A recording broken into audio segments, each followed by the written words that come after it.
All right, friends, so yesterday we learned about adding ing to the end of a word and how when you add ing to the end of a word, it means that it is happening right now. It is the present tense. It's happening in the present.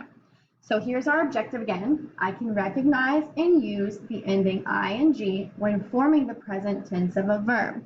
So what we're going to do is look at some sentences today, and we're going to pick the best option to fill in and complete that sentence.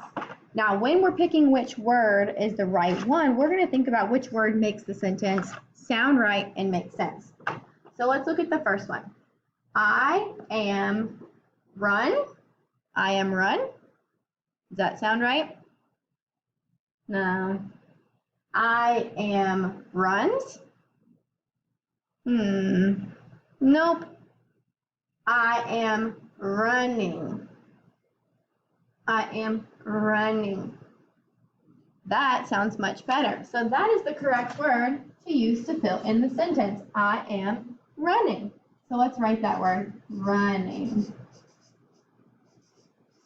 I am running. That shows that they are running right now. It's happening right now. I am running. I'm running. Let's look at the next one. I am swim. I am swims. I am swimming. I am swimming. That one makes sense, sounds right, and has the ing to show that it's happening right now. I am swimming. This is the correct word to go in the blank. I am swimming.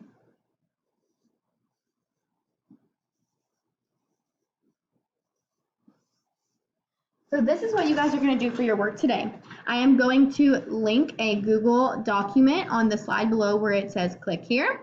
So you're going to click where it says click here, go to the Google form, and you guys are going to pick the best word to complete each sentence. So you're going to pick the word that sounds right, makes sense, and shows that something is happening right now in the present.